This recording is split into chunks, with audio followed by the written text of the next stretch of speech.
Hey Reefers, I thought I'd share today a little bit about how I dose.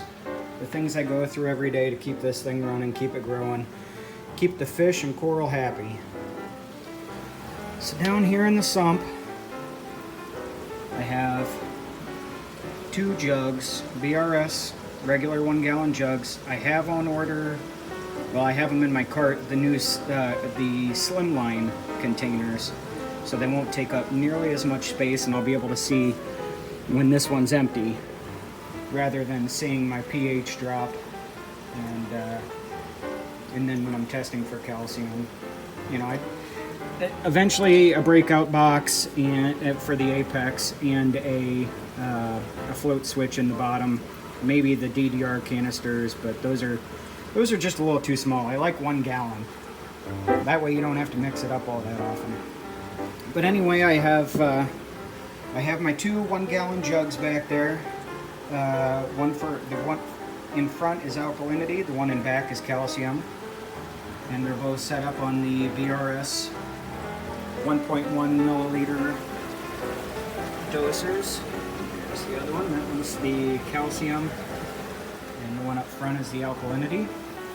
All controlled by the apex. I think I'm dosing 30 milliliters of alkalinity and 25 of calcium. It just seems to work better that way. I know that they say keep them even, but even Red Sea has them different. I don't know what their formulation is. Maybe it's the way I mix mine up. Speaking of Red Sea, in the morning I do this whole side full. That is, that would be basically 5 milliliters. And the way I've been feeding recently, that is not enough. There's not enough light in the front. There we go. So basically this is reducing your nitrates and phosphates. That's what it's there for. Another thing that does that is my algae scrubber right there. This guy has been fine. It's been doing well recently. The first 3-4 months I used it originally, it didn't pull anything out. That's because there was no nitrates or phosphates to pull out. Nothing was growing, nothing was doing anything basically. So now that I am heavily feeding and everything is going well in the tank, I need to get my new algae scrubber plumbed into the tank. I just cleared out some green hair algae from the back. That's what a lot of that stuff is floating around, the little bits that I couldn't grab using my little, I have a, you accumulate so much stuff over time using these guys.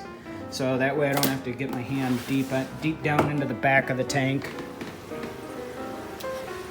Okay, so that's what the NOPOX is for. That's what that's short for. It's NO3PO4X, but everybody calls it NOPOX. Trace colors, I was doing it twice a week, let's see,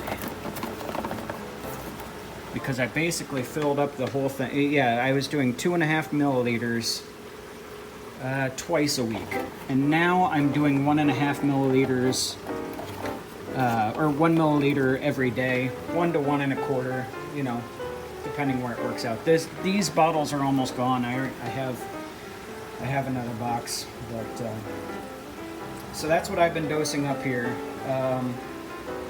Also, I have a BRS magnesium that isn't hooked up to the doser. I just, they say dump a cup of magnesium for every gallon of alkalinity and calcium. I just test my magnesium every 3 weeks or so, and once it gets below 1380, I think, I have it all written down on my Apex, when I dose what I would like to keep my specs at. But I think most of the time it's around 1420, somewhere around there, 1440. But that only, you know, every 2-3 weeks I take a look at that. And down in the frag tank, I use what is cheapest, what is consistent, what is best. I just do I have a spoonful that I mix up in my 5-gallon bucket of water, and I just dump that in and shake the container, and that seems to work out really well. So I'll show you where the green hair algae is. It's always in the low flow areas. I still have a little bit right down in this corner, and then it's all back in here. I got most of it. You could still see some back there, and I'm hoping once it gets down to a very small amount of green hair algae that the crabs, snails, whoever will just eat it. This guy, Nasotang, every once in a while he'll eat the algae that I take out of the turf scrubber. The yellow tang allegedly eats green hair algae. I've never seen it. At least this lazy yellow tang. I don't know. But that's what I dose. It's been working out really well recently, and the tank's been going like gangbusters. Except for that Lobo. Every day he knocks it over. Oh my god. Also, here's something else I noticed today. The top of this Samuscora, I don't exactly know how to say it. I heavily did my reef roids yesterday, and he always retracts like that when he's fed, but it seems to be taking longer to pop out today. I don't know what's going on with the polyps there. Just to show some other growth, this Monty, it's kind of folding over on itself. This one's completely capping out just like crazy. I know it might not seem like much to a lot of people, these little incremental growth, but when that's all you have, it's pretty awesome. I mean, these things, they can't sprout up overnight, so it does take time. But this, my Walt Disney up here, all of this coming down the side, it's just been going crazy recently. I